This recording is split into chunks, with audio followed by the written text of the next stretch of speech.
Hello बच्चों, कैसे हैं आप लोग। लास्ट लेक्चर में हम लोगों ने एक नई यूनिट स्टार्ट की थी और वहाँ पे हम लोगों ने नेफ्था और नेचुरल गैस की क्रैकिंग के बारे में पढ़ा था।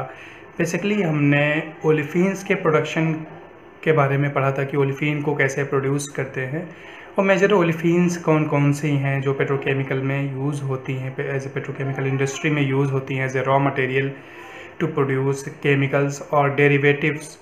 तो हमने देखा था कि जो एथिलीन, प्रोपिलीन और एसिटिलीन भी एक प्रोडक्ट था उसमें, और ब्यूटाडाइन, ये हमारे मेजर प्रोडक्ट थे।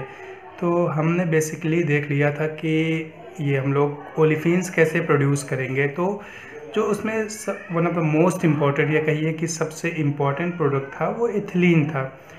एथिलीन, अब हम इसके आगे पढ़ेंगे कि एथिलीन के डेरिवेटिव्स कौन कौन से हैं, क्योंकि इस यूनिट में है कि आपके जो ओलिफिन्स हैं उनके बारे में पढ़ना है, उनका प्रोडक्शन के मेथड्स क्या हैं वो पढ़ने हैं, और फिर उनके डेरिवेटिव्स क्या हैं, मतलब जो हम लोगों ने प्रोडक्ट हमें ऑब्टेंड हुए हैं नेफ्था या गैस क्रैकिंग से, उनसे फर्दर कौन कौन से प्रोडक्ट बनाए जा सकते हैं, उनका क्या एप्लीकेशन है, तो उसके बारे में पढ़ना है। तो एथिलीन जो है, एथिलीन के बारे में स्टार्ट करते हैं। डेरिवेटिव्स पढ़ने से पहले थोड़ा सा एथिलीन के बारे में जान लेते हैं। तो ये जो है one of the most important product है पूरे पेट्रोकेमिकल इंडस्ट्री में, और कई बार हम लोगों ने ये डिस्कस किया कि इसको पेट्रोकेमिकल इंडस्ट्री का किंग भी कहा जाता है, पेट्रोकेमिकल का, क्योंकि जो है ये इतना रिएक्टिव है और इजी अवेलेबिलिटी है। इजी अवेलेबिलिटी का मतलब कॉस्ट ऑफ प्रोडक्शन कम है। तो इन सब चीज़ों की वजह से ही जो है ना, इसकी डिमांड बहुत ज़्यादा है। और ये ऑब्ज़र्व किया गया है कि ओवर द ईयर्स जो है वर्ल्ड वाइड जो है एथिलीन का प्रोडक्शन जो है इंक्रीज़ ही करता जा रहा है। और अभी भी अपने कंट्री की बात की जाए तो सेल्फ सफिशिएंट नहीं है। जितने प्रोडक्शन यूनिट्स हैं वो जो अपने कंट्री की रिक्वायरमेंट है एथिलीन की, उनसे जो है ना पूरी नहीं होती, तो हम लोग को इंपोर्ट ही करना पड़ता है एथिलीन थोड़ा बहुत। तो एथिलीन जो है बहुत वर्सटाइल कंपाउंड है, और इसकी जो मेजर इम्पॉर्टेंट वो हैं प्रॉपर्टीज़ की। इतना इम्पॉर्टेंट ये हुआ क्यों, ऐसे कौन सी इसकी प्रॉपर्टीज़ हैं जो इसको इतना वर्सटाइल बनाती हैं या इतना यूज़फुल बनाती हैं पेट्रोकेमिकल इंडस्ट्री में।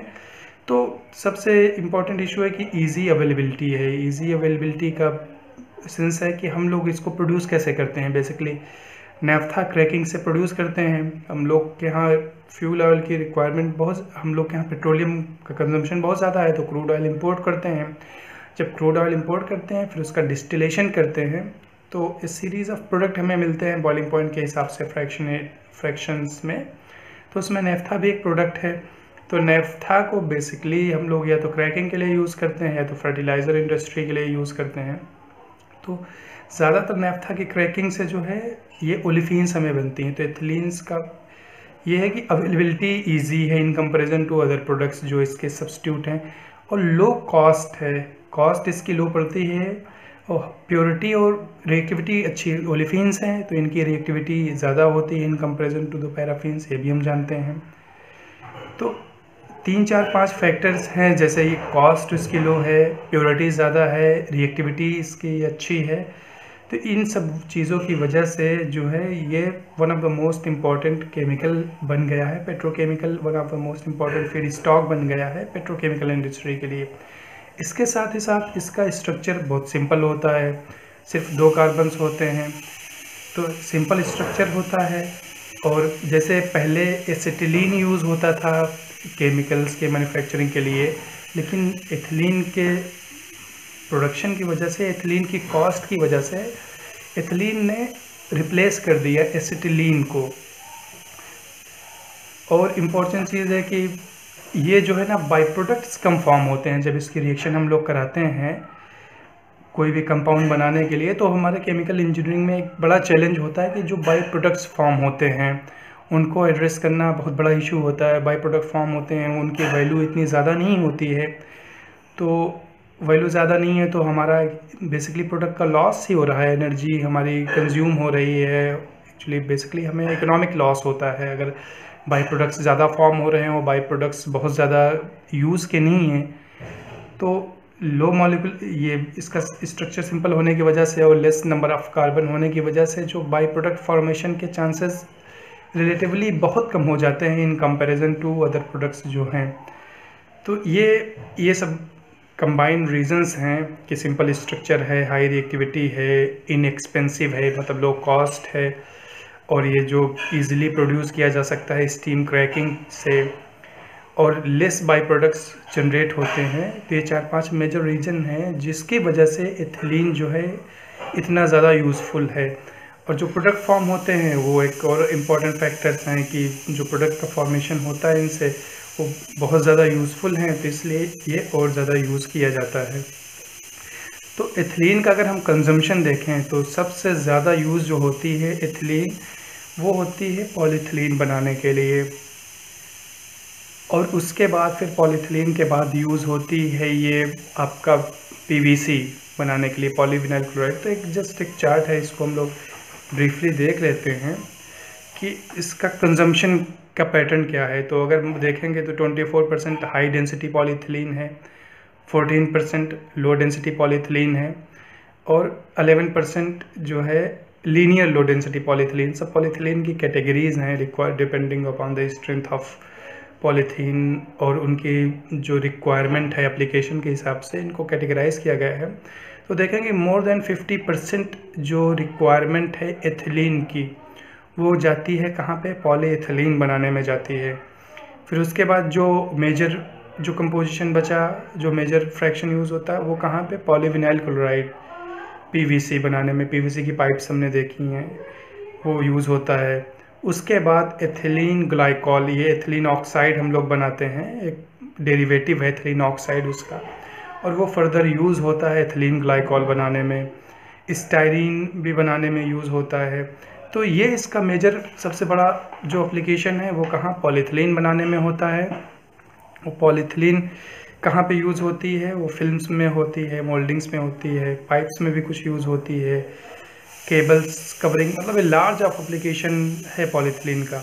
उसके बाद जो प्रोडक्ट है वो एथिलीन ग्लाइकॉल है। तो एथिलीन ग्लाइकॉल भी बनाने में यूज़ होती हैं। फिर स्टाइरीन, हमने देखा कि स्टाइरीन कहाँ पे यूज़ होता है, रबर बनाने में यूज़ होता है, पॉलीस्टाइरीन बनाने में यूज़ होता है। तो इसी तरह इनके बहुत सारे एप्लीकेशंस हैं। तो अब नेक्स्ट पॉइंट पे हम लोग आना चाहते हैं कि जो मेजर एप्लीकेशन जो इसकी है, आपका प्रोडक्ट ये जो है एथिलीन, वो फॉर्म कहाँ से होता है।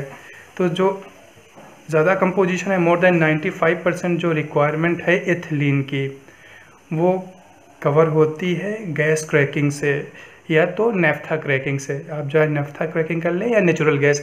अब नेचुरल गैस में कौन कौन से कंपोनेंट्स की क्रैकिंग होती है वो जानना हमारे लिए इम्पॉर्टेंट है, क्योंकि नेचुरल गैस का मेजर कंपोजिशन क्या है, मेथेन है। मोर देन 80% जो है मेथेन होती है, 80 to 95% वेरी करती है। फिर एथेन होती है, प्रोपेन होती है। तो जो एथेन है इसको क्रैक करेंगे, एथेन में सिर्फ एक कार्बन है CH4 जिसका मॉलिक्यूलर फार्मूला होता है। तो एथेन को हम लोग क्रैक करेंगे तो हमें कुछ ऑप्टेन नहीं होगा ना, हमारा पर्पस क्या है, एथिलीन यूज़ करना, ऑप्टेन करना। तो मेथेन तो नहीं होना चाहिए। फिर हम लोग मतलब नेचुरल गैस यूज़ कर रहे हैं लेकिन मेथेन का कंपोजिशन हमारे लिए इम्पोर्टेंट नहीं है इसमें, क्योंकि उसको फर्दर अब क्रैक नहीं किया जा सकता है। कार्बन से छोटा कार्बन तो नंबर में आप उसको क्रैक नहीं कर पाओगे, तो इसलिए एक मेथेन नहीं होनी चाहिए इसमें। मेथेन का क्योंकि सेपरेटली यूज़ है, हमने देखा था कि मेथेन जो है सिंथेसिस गैस में यूज़ होती है, तो वो मेथेन इसमें नहीं होनी चाहिए। तो नेचुरल गैस का जो मेजर कंपोनेंट है जो यूज़ होता है एथेन होता है। एथेन है, डिहाइड्रोजनेशन या क्रैकिंग से जो है हमें एथिलीन मिलती है, ओलिफिन मिलती है। प्रोपेन है, उसके क्रैकिंग से हम लोग को ओलिफिन मिलती है। तो जो मेजर आपका रॉ मटेरियल है या मेजर सोर्स है एथिलीन का वो है आपका नेचुरल गैस में, वो भी एथेन और प्रोपेन का फ्रैक्शन, और नेफ्था। तो नेफ्था मोर देन, मान लीजिए कि 90, दोनों को कंबाइन कर दीजिए नेफ्था और नेचुरल गैस, तो मोर देन 90% जो प्रोडक्शन होता है एथिलीन का वो बेस्ड है इन दोनों रॉ मटेरियल या सोर्सेज पे। और एक और अल्टरनेटिव प्रोसेस है जो मोलासेस यूज़ करते हैं इसमें, अल्कोहल के हेल्प से एथाइल अल्कोहल बनाते हैं। तो मोलासेस जो होती है बेसिकली जो शुगर केन होती है, जो गन्ना होता है उसको जब प्रोसेसिंग रिफाइनिंग करते हैं उसको शुगर बनाने के लिए, तो उसमें एक जो है ना गाढ़ा चिपचिपा बाई प्रोडक्ट कहिए उसको या वेस्ट कहिए वो बनता है, तो उसको मोलासेस कहते हैं। तो मोलासेस से जो है ना एथेनॉल बनाते हैं, एथाइल अल्कोहल है। एथेनॉल से फिर वो जो फर्दर यूज़ होता है आपका एथिलीन बनाने में, तो एथिलीन बनाने में यूज़ होता है एथेनॉल का, और वो उसका सोर्स है मोलासेस। तो दो कंपनीज़ जो इन्होंने मेजर कंट्रीब्यूशन इस फील्ड में किया है, तो इंडियन ग्लाइकॉल एक कंपनी है और एक वैम ऑर्गेनिक्स जो अब जुबलिएंट का पार्ट है। जुबलिएंट बड़ी कंपनी है केमिकल फील्ड की। तो ये दोनों कंपनीज़ हैं, इन्होंने वर्क किया है बनाने के लिए जो अल्टरनेट रूट है आपका एथिलीन बनाने के लिए। तो ये आपका सोर्स हो गया कि आप कहाँ से मिलती है। उसके बाद हम लोग देखेंगे कि जो डेरिवेटिव्स हैं आपके एथिलीन के कौन कौन से हैं और कौन से डेरिवेटिव्स बेसिकली हमको पढ़ने हैं। तो जो मेजर डेरिवेटिव है वो आपका है एथिलीन विनाइल क्लोराइड एक है, क्योंकि पॉलीथिलीन जो है ना वैसे ही बना लेते हैं विनाइल। और उसके बाद जो डेरिवेटिव्स हैं वो विनाइल क्लोराइड है और विनाइल एसीटेट है। हम लोग के सिलेबस में जो है विनाइल्स हैं, डेरिवेटिव्स जो है ना विनाइल्स के बारे में पढ़ना है। तो विनाइल्स में दो विनाइल्स हैं, एक विनाइल क्लोराइड है और विनाइल एसीटेट है। और फिर जो तीसरा जो हम लोग डेरिवेटिव पढ़ेंगे वो एथाइल ऑक्साइड है या एथिलीन ऑक्साइड भी कह सकते हैं, वो नेमिंग पे है, क्या यूपीएससी नेमिंग आप कर रहे हैं तो एथिलीन ऑक्साइड बोलेंगे। एथाइल ऑक्साइड जो है बोला जाता है, इसका कॉमन नेम है। तो तीन डेरिवेटिव बेसिकली हम लोग पढ़ेंगे इस अपने इस यूनिट में। तो विनाइल क्लोराइड, विनाइल एसीटेट और एथाइल ऑक्साइड। तो हम लोग विनाइल क्लोराइड से स्टार्ट कर रहे हैं सबसे पहले। तो विनाइल क्लोराइड को पढ़ने के बारे में डिटेल में पढ़ने से पहले थोड़ा सा विनाइल प्रोसेस पढ़ने के कैसे प्रोड्यूस करते हैं, थोड़ा सा विनाइल क्लोराइड के बारे में जान लेते हैं कि उसकी पर्टिनेंट प्रॉपर्टीज़ हम लोग कभी कभी बोलते हैं या फिज़िकल प्रॉपर्टीज़ बोलते हैं, वो इम्पॉर्टेंट क्यों होती हैं एक्चुअली। क्योंकि हम लोग प्रोसेसेस कर रहे होते हैं तो हम लोग को उनके बॉइलिंग पॉइंट वगैरह का, भाई दो कंपाउंड्स हैं किसी भी प्रोसेस में, अगर हम उनको डिस्टिलेशन यूनिट में ले जा रहे हैं तो हमें मालूम होना चाहिए ना कि लाइटर कंपोनेंट कौन है, हैवियर कंपोनेंट कौन है। अगर एक मान लीजिए सेपरेशन प्रोसेस में हम अपने कहीं आंसर लिख रहे हैं और हमें मालूम नहीं कि लाइटर कंपोनेंट कौन है, हैवियर कंपोनेंट कौन है, तो हम ये जानते हैं कि लाइटर कंपोनेंट डिस्टिलेशन कॉलम में टॉप से ऑब्टेन होता है, लेकिन हमें मालूम नहीं है। मतलब ऑब्वियसली अगर एक प्रैक्टिकल करेंगे तो लाइटर कंपोनेंट तो ऑब्वियसली ऊपर जाएगा, लेकिन हम कहीं आंसर लिख रहे हैं और हमें आइडिया नहीं कि लाइटर कंपोनेंट कौन है। और लाइटर कंपोनेंट कैसे मालूम चलेगा, उनके मॉलिक्यूलर वेट से मालूम चलता है। तो इसलिए मॉलिक्यूलर वेट का रफ आइडिया होना ज़रूरी है कि मॉलिक्यूलर वेट क्या है, या मॉलिक्यूलर मास भी कहते हैं कहीं कहीं पे। तो दोनों टर्म यूज़ किए जाते हैं, तो इसमें कंफ्यूज होने की ज़रूरत नहीं कि मॉलिक्यूलर वेट कहीं पे यूज़ किया गया है, कहीं पे मॉलिक्यूलर मास यूज़ किया गया है। तो इसका मॉलिक्यूलर वेट जो है ना 62.5 होता है। और जो मेल्टिंग पॉइंट है, ये मेल्टिंग पॉइंट इम्पॉर्टेंट है, बॉइलिंग पॉइंट इम्पॉर्टेंट है बेसिकली, वो माइनस में होता है, -13.8 डिग्री सेल्सियस। और डेंसिटी जो है 0.981, ऑलमोस्ट ये वाटर के बराबर ही डेंस होता है। तो अब ये हमने इसकी बेसिक प्रॉपर्टीज़ पढ़ ली कि क्या होता है। अब उसके बाद थोड़ा सा हम लोग जो है इसके बारे में पढ़ लेते हैं कि ये फिनाइल क्लोराइड बेसिकली क्या होते हैं। तो विनाइल क्लोराइड जो है एक जैसे अभी हमने इसका यूज़ में देखा कि उसके बाद पॉलीथिलीन के बाद सबसे ज़्यादा इम्पोर्टेंट जो यूज़ है वो किसका है, पीवीसी का है, पॉलीविनाइल क्लोराइड का। और पॉलीविनाइल क्लोराइड जो है ना विनाइल क्लोराइड मोनोमर से ही ऑब्टेन करते हैं पॉलीमराइजेशन प्रोसेस से। तो विनाइल क्लोराइड जो है एक रिएक्टिव गैस है, इसका भी बॉइलिंग पॉइंट जो होता है लेस देन माइनस में होता है। तो एक क्या है, एक रिएक्टिव गैस है और ये जो है सॉल्युबल है अल्कोहल में, लेकिन वाटर में बहुत कम सॉल्युबल है।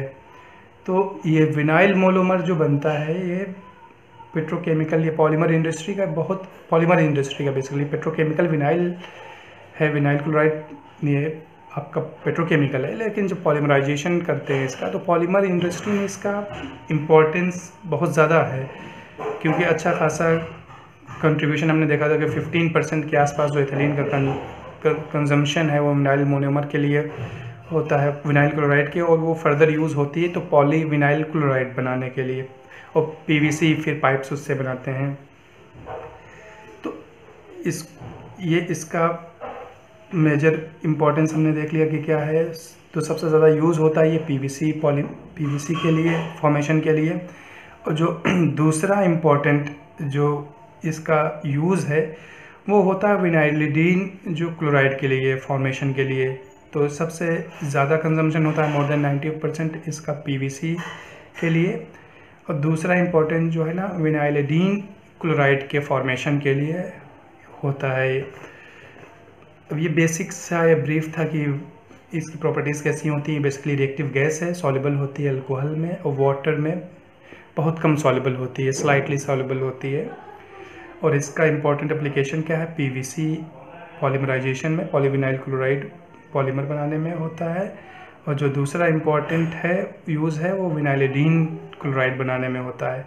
अब इसको हम लोग प्रोड्यूस कैसे करते हैं, क्या प्रोसेस है प्रोड्यूस करने का। तो जो अर्लियर मेथड था तो उसमें एसिटिलीन है, एसिटिलीन हम जानते हैं CH ट्रिपल बॉन्ड CH होता है, उसमें रिएक्शन करा देते थे हम लोग जस्ट HCl की।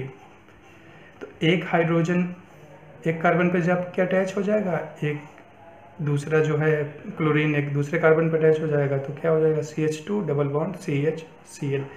यही है आपका विनाइल क्लोराइड। तो अर्लियर जो प्रोसेसेस थे वहाँ पे विनाइल एसिटिलीन को HCl से रिएक्शन करा के हम लोग बना लेते थे विनाइल क्लोराइड। लेकिन जब एथिलीन का प्रोडक्शन स्टार्ट हुआ क्रैकिंग से, नैफ्था की क्रैकिंग से या गैस की क्रैकिंग से, तो फिर एथिलीन जो है, एथिलीन की कॉस्ट कम आने लगी एसिटिलीन से, तो इसलिए ये रूट अब यूज़ नहीं होता। बेसिकली ये जो पुराने प्रोसेसेस थे, पुराने इंडस्ट्रीज़ थी जो एसिटिलीन के बेसिस पे थी, तो वहीं पे यूज़ होता था। जो नई इंडस्ट्रीज़ या नए कॉम्प्लेक्सेस आ रहे हैं उनमें एसिटिलीन के बेसिस पे एसिटिलीन को यूज़ नहीं करते। रीज़न ऑब्वियस है, क्योंकि ये एसिटिलीन की कॉस्ट एथिलीन से ज़्यादा होती है। तो एक प्रोसेस ये था कि एसिटिलीन की जब रिएक्शन कराते थे हाइड्रोक्लोरिक एसिड से, HCl से, तो विनाइल क्लोराइड बनता था। और दूसरा जो प्रोसेस है जिसके बारे में हम लोग इंटरेस्टेड हैं वो पढ़ेंगे, वो 2 स्टेप प्रोसेस है। पहले जो एथिलीन है आपका, क्योंकि हम रॉ मटेरियल एथिलीन यूज़ कर रहे हैं, तो एथिलीन पे हम लोग क्लोरीनेशन कराते हैं, क्लोरीनेशन रिएक्शन होती है। तो क्लोरीनेशन रिएक्शन जब होगी तो वो मतलब हमारा टारगेट यही है कि सिर्फ एक ही उस पे हाइड्रोजन आए, CH2 डबल बॉन्ड CHCl, मतलब एक हाइड्रोजन रिप्लेस हो जाए इससे। लेकिन ये रिएक्शन इतना कंट्रोल्ड नहीं होती हैं और रिएक्टिव होती हैं, तो क्या होता है कि एथिलीन डाइक्लोराइड बन जाता है, दोनों हाइड्रोजन को यहाँ पे रिप्लेस कर देता है। तो C2H2Cl2 आपका ये प्रोडक्ट बन जाता है। तो पहले तो एथिलीन डाइक्लोराइड बन जाएगा। अब क्योंकि हमें क्या बनाना है, विनाइल क्लोराइड बनाना है। विनाइल क्लोराइड बनाने के लिए अब हमें सिर्फ एक Cl चाहिए। तो इसको क्या करते हैं हम लोग, डिकम्पोजिशन कर देते हैं, या पायरोलिसिस उसको भी कहते हैं। तो क्रैकिंग भी वर्ड यूज़ करते हैं। क्रैकिंग यूज़ कर देंगे ना तो जो है ना एक Cl निकल जाएगा। तो उससे फिर हम लोग को यहाँ पे ये एडिशन होता है, ये एडिशन रिएक्शन होगी। तो CH2 a single bond Cl, तो ये इस पे एडिशन होएगा तो Cl। अब नेक्स्ट स्टेप में ये C2H4Cl2 है। तो नेक्स्ट स्टेप में जो होगा, एक हाइड्रोजन निकाल लेंगे, क्लोरीन निकाल लेंगे, तो हमारे पास क्या हो जाएगा, CH2। इस वक्त हमारे पास क्या है, H2Cl C single bond C।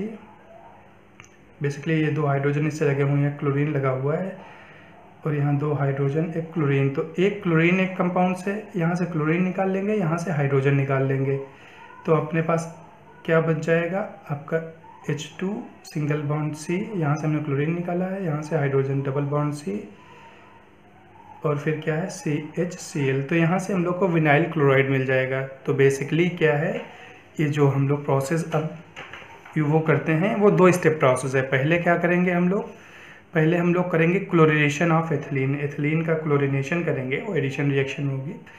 और उसके बाद हम लोग क्रैकिंग करेंगे एथिलीन डाइक्लोराइड का, जो EDC अपना मिलता है। और दूसरा प्रोसेस हमने देख ही लिया कि एसिटिलीन HCl रिएक्शन होती है। ऑक्सीक्लोरिनेशन अब जो है नए प्रोसेसेस जो है, अब ऑक्सीक्लोरिनेशन भी एक प्रोसेस है, वहाँ पे भी अब ये ऑक्सीक्लोरिनेशन प्रोसेस यूज़ होने लगा है ऑब्वियस, क्योंकि इसमें एक इशू है कि इसमें HCl जो जनरेट होता है, जो प्रोसेस पहला वाला है क्लोरिनेशन वाला, डायरेक्ट क्लोरिनेशन में, उसमें HCl जनरेट होता है। तो उससे प्रॉब्लम ये होती है, HCl जनरेट होता है कि एसिडिक नेचर होता है, तो उसको डिस्पोज ऑफ करने में प्रॉब्लम होती है। तो ऐसा प्रोसेस हम लोग चाहते हैं कि जिससे जो है अपना HCl या एसिड ना बने। तो अब कुछ प्रोसेसेस हैं जो अब ऑक्सीक्लोरिनेशन का यूज़ करते हैं। तो रिएक्शन हमने देख ली बेसिकली क्या होती है कि यहाँ पे एथिलीन है, पहले स्टेप में हम लोग क्या कर रहे हैं, डायरेक्ट क्लोरिनेशन कर रहे हैं। तो अगर सिर्फ एक क्लोरीन अटैच हो जाता है तो हम लोग का काम बन जाता है, यहाँ पे एक हाइड्रोजन निकल जाता है, क्लोरीन अटैच हो जाता है, लेकिन वो रिएक्शन इतना कंट्रोल नहीं होती, तो एडिशन रिएक्शन होती है, यहाँ पे भी Cl जुड़ता है, दूसरे वाले भी कार्बन पे Cl जुड़ता है। जो इस रिएक्शन की सबसे इम्पॉर्टेंट बात है कि ये रिएक्शन जो है ना लिक्विड फेज़ में की जाती है। एक्चुअली अपना रॉ मटेरियल क्या है, अभी आगे इसको डिस्कस करते हैं। और इसमें एक चीज़ ये है कि कैटलिस्ट जो यूज़ किया जाता है वो फेरिक क्लोराइड को स्मॉल अमाउंट में जो है ना फेरिक क्लोराइड कैटलिस्ट यूज़ करते हैं इस प्रोसेस में। तो अब हम लोग प्रोसेस डिस्क्रिप्शन पढ़ना स्टार्ट करते हैं कि कैसे इसको बनाएंगे हम लोग।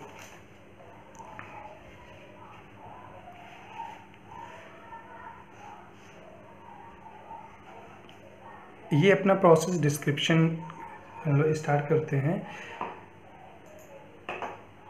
देखिए सबसे पहले हमें रॉ मटेरियल क्या है, एथिलीन हमें चाहिए, और क्या चाहिए, क्लोरीन चाहिए। तो एथिलीन और क्लोरीन को हम लोग मिक्स करेंगे। ये बॉइलिंग पॉइंट लेस देन 100 होता है, तो ये ऑब्वियस सी बात है वेपर फेज़ में होंगी। और उसमें मिक्स करके उसको फिर हम लोग रिएक्टर में ले जाएंगे।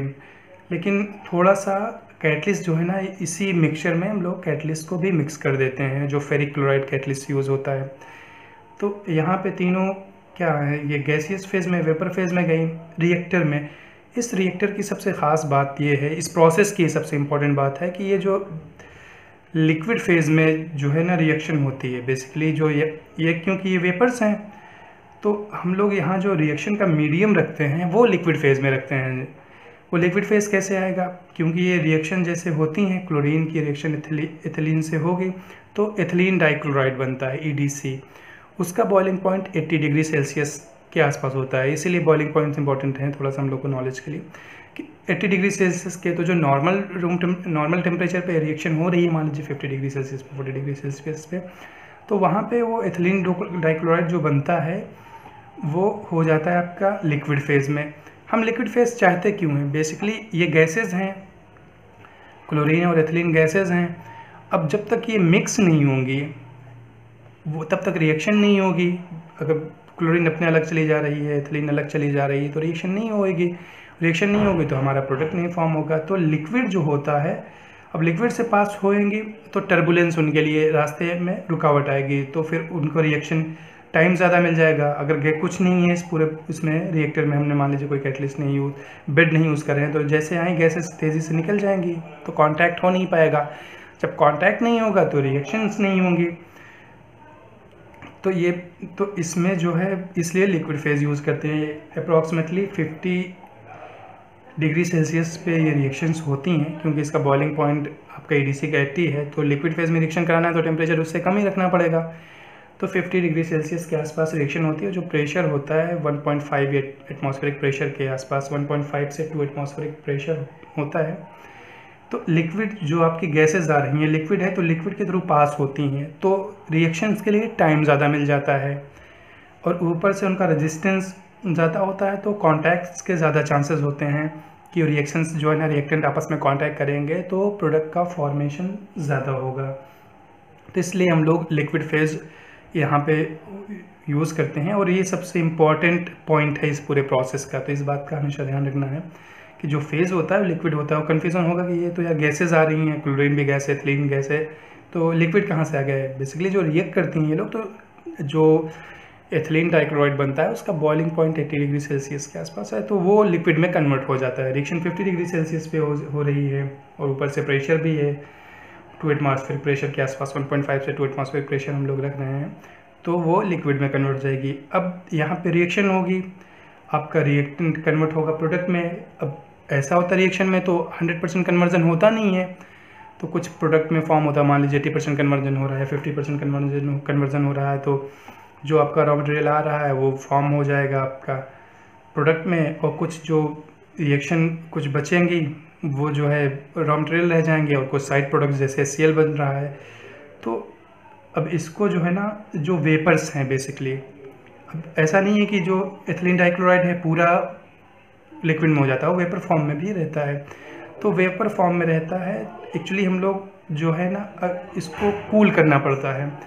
कूल अगर नहीं करेंगे तो ये प्रॉब्लम ये आ जाती है कि ये रिएक्शन जो है ना बैकवर्ड डायरेक्शन में मूव करने लगती है, तो इसलिए हम लोग इसको कूल करते हैं कि जो है ना रिएक्शन बैकवर्ड डायरेक्शन में ना हो, मतलब फिर से ये एथिलीन और क्लोरीन ना बन जाए। तो उसके कूलिंग के लिए हम लोग 2 ऑप्शंस हैं हमारे पास, या तो हम लोग इसमें हीट एक्सचेंजर प्रोवाइड कर दें। यहाँ पे हीट एक्सचेंजर जैसे प्रोवाइड किया कि आप इसमें ले जाइए, हीट एक्सचेंजर में एक शेल या ट्यूब साइड में आप इन गैसेस को ले जाइए, और एक साइड में आप या शेल या ट्यूब में से एक साइड में आप कोई कूलिंग मीडियम जैसे वाटर बेसिकली यूज़ करते हैं ज़्यादातर हम लोग, तो वाटर यूज़ कर जाइए तो इसको कूल कर देगा। दूसरा ऑप्शन ये होता है कि हम लोग इसमें जैकेट प्रोवाइड कर दें, जो रिएक्टर है रिएक्टर में ही जैकेट प्रोवाइड कर दें, और ऊपर से एक तरफ से कोल्ड वाटर या नॉर्मल टेम्परेचर पे वाटर आप इसको करें, और उसकी दूसरी तरफ इसको कूल कर देगा। तो रिएक्शन की खासियत क्या है कि रिएक्शन एक्सोथर्मिक है। एक्सोथर्मिक होने की वजह से रिएक्शन में ये डर रहता है कि बैकवर्ड डायरेक्शन में मूव कर जाएगी, तो इसलिए तुरंत हम लोग को प्रोडक्ट को कूल करना पड़ता है। कूल करने के लिए हम लोग क्या करते हैं, पहले ले जाते हैं हम लोग इसमें हीट एक्सचेंजर में। हीट एक्सचेंजर में हमने कूल किया तो लिक्विड हमें मिला। लिक्विड मिला तो 2 ऑप्शंस हैं लिक्विड को, या तो हम लोग या लिक्विड क्या होगा बेसिकली EDC होगा, एथिलीन डाइक्लोराइड, जो हमारा टारगेट प्रोडक्ट है, उसको हम लोग या तो प्रोडक्ट के फॉर्म में ले लें। लेकिन क्या है कि अगर हम लोग यहाँ सारा EDC निकाल लेंगे तो यहाँ पे लिक्विड रह नहीं जाएगा, फिर रिएक्शन प्रॉपर होगी नहीं। तो इसलिए हम लोग EDC को जो है, जो लिक्विड यहाँ से रिकवर हुआ, उसको हम रिसाइकिल कर देते हैं, थोड़ा सा इसको कंप्रेस करके, उसका प्रेशर जो है ना मेंटेन करके उसको हम लोग फिर से रिएक्टर में डाल देते हैं। अब फिर यहाँ पे क्या बचा, यहाँ पे आपकी जो गैसेस वेपर्स बची, जो ये हीट एक्सचेंज किया हमने, लेकिन इतना तो मिनिमम बहुत कम टेम्परेचर रहता नहीं है। नॉर्मल वाटर अगर यूज़ कर रहे हैं तो मान लीजिए 20 डिग्री सेल्सियस पे होगा, तो कुछ गैसेस को उसने मान लीजिए कुछ को ये EDC को इसने लिक्विड फॉर्म में कन्वर्ट कर दिया, कुछ जो रह गई उसको हम लोग नेक्स्ट स्टेप में करते हैं रेफ्रिजरेशन में। तो रेफ्रिजरेशन में टेम्परेचर और कम होगा, और कम जब होता है टेम्परेचर तो फिर वहाँ पे वो जितनी भी EDC मान लीजिए है या इसमें, वो सबको कूल कर देती है। EDC या उससे हैवियर कंपोनेंट जो हैं, क्योंकि रिएक्शन हो रही है तो साइड रिएक्शंस भी होती हैं, तो हैवियर कंपोनेंट भी बन जाते हैं। तो EDC और हैवियर कंपोनेंट को लिक्विड फॉर्म में कन्वर्ट कर देता है रेफ्रिजरेशन, और वेपर्स जो हैं, वेपर्स को आगे ट्रीटमेंट करने के लिए हम लोग ले जाते हैं। अब जो ये लिक्विड बचा, हमें लेवल मेंटेन करना है, तो इसका हमारे पास यहाँ पे भी 2 ऑप्शन है कि ये इसका कुछ पार्ट जो है ना हम लोग रिएक्टर में ले जाएंगे, तो वहाँ पे लिक्विड का लेवल मेंटेन रहेगा, जिससे रिएक्शन होएगी और अपना कन्वर्जन ज़्यादा होगा। तो कन्वर्जन ज़्यादा करने के लिए हम लोग ऐसा करते हैं। और कुछ पार्ट जो है प्रोडक्ट के लिए, क्योंकि सारा तो हम रिसाइकिल कर देंगे तो फिर हमें प्रोडक्ट मिलेगा ही नहीं कुछ, फिर हमारा प्रोसेस करने का कोई औचित्य नहीं रह जाएगा। तो कुछ जो है हम लोग दूसरे यूनिट में ले जाएंगे उसको फर्दर प्रोसेसिंग के लिए। तो हम जानते हैं कि इस प्रोसेस में क्या है, HCl फॉर्म हो रहा है। HCl एसिडिक नेचर है, तो वो जो है हमारे लिए अच्छा नहीं है। एसिडिक जहाँ पे भी HCl आए वो प्रोसेस के लिए ठीक नहीं है, क्योंकि वो कोरोजन भी करेगा, और उसको हम लोग डिस्पोज ऑफ नहीं कर सकते हैं कि HCl मान लीजिए आपके फ्लुएंट स्ट्रीम में है, उसको बाहर कर दें रिवर में या कहीं पे भी डिस्चार्ज नहीं कर सकते, उसको हमें ट्रीट करना पड़ेगा। तो एसिड है तो हमें क्या चाहिए ट्रीट करने के लिए, उसको न्यूट्रलाइज करने के लिए बेस चाहिए। तो हम लोग इसमें डाइल्यूट जो है NOH जो है कॉस्टिक जो है उससे ट्रीट करते हैं इसको। जो ये वाला पार्ट है आपका, जो एथिलीन डाइक्लोराइड HCl होगा इसमें कुछ, तो उनको ट्रीट करते हैं तो ये न्यूट्रलाइज हो जाते हैं। तो न्यूट्रलाइज हो जाएंगे तो हम लोग उनको जो है ना लिक्विड में पूरे हैं तो उनको सेटलिंग टैंक में ले जाएंगे। क्योंकि सेटलिंग टैंक में ले जाएंगे तो क्योंकि 2 लिक्विड्स हैं यहाँ पे, मान लीजिए जो इससे रिएक्शन किया है NOH, वहाँ पे लिक्विड बना है एसिडिक फॉर्म में, और एक अपना ये जो एथिलीन ट्राइक्लोराइड जो है EDC मेन कंपोनेंट है वो है। तो इसको हम लोग ले जाएंगे किसमें, सेटलिंग टावर में। सेटलिंग टावर में सेटल करने के लिए उनको टाइम देंगे। ये जो लिक्विड्स होते हैं हम लोग जानते हैं कि डेंसिटी या ग्रेविटी के बेसिस पे, डेंसिटी डिफरेंस के बेसिस पे वो सेपरेट हो जाते हैं। सेपरेट का मतलब 2 लेयर्स बन जाती हैं। जो ज़्यादा डेंसर होगा, जो ज़्यादा हैवी होगा वो नीचे रहेगा, जो लाइटर है कंपोनेंट वो ऊपर रहेगा। तो जो वॉश पार्ट होता है, जो एसिड वॉश हमने किया, उसको हम लोग अपर पार्ट से निकाल लेते हैं। और जो अपना क्रूड बचा, क्रूड क्यों बोले हैं, जैसे क्रूड ऑयल देखते हैं ना, क्रूड वो सिर्फ एक कंपोनेंट नहीं है, उसमें मिक्सचर्स हैं, तो प्यूरिफाइड कंपोनेंट नहीं है, तो क्रूड EDC हम लोग इनको बोलेंगे। तो क्रूड EDC को हम लोग क्या करेंगे, ले जाएंगे डिस्टिलेशन कॉलम में, हमें सेपरेट करना है। तो क्रूड EDC को हम लोग डिस्टिलेशन कॉलम में ले जाएंगे। डिस्टिलेशन कॉलम हम जानते हैं कि किस पे, बॉइलिंग पॉइंट के डिफरेंस पे काम करता है, एनर्जी हमें प्रोवाइड करनी पड़ती है। तो वहाँ पे डिस्टिलेशन में वो सेपरेट हो जाएंगे।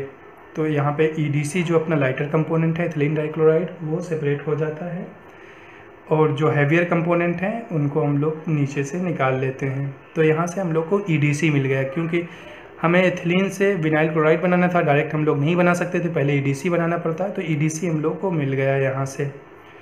और जो दूसरा वेपर्स थी, वेपर्स का क्या करेंगे, वेपर्स में क्या होंगे भाई, गैसेस होंगी आपकी। एथिलीन हम लोग यूज़ कर रहे थे, तो एथिलीन से हो सकता है एथेन भी बनी हो, और आपका मेथेन भी बन सकती है। वहाँ पे रिएक्शन 2 कंबाइन कर जाएं, लाइट गैसेस होंगी, तो उनको हम लोग रिकवर करना चाहेंगे, रिमूव करना चाहेंगे, उनका जिस तरह यूज़ होगा। लेकिन उसके पहले इशू ये था कि हाइड्रोक्लोरिक एसिड जो है ना वेपर फॉर्म में था, थोड़ा बहुत लिक्विड फॉर्म में रहता है, ज़्यादातर जो है ना हाइड्रोक्लोरिक एसिड जो है वेपर फॉर्म में रहता है।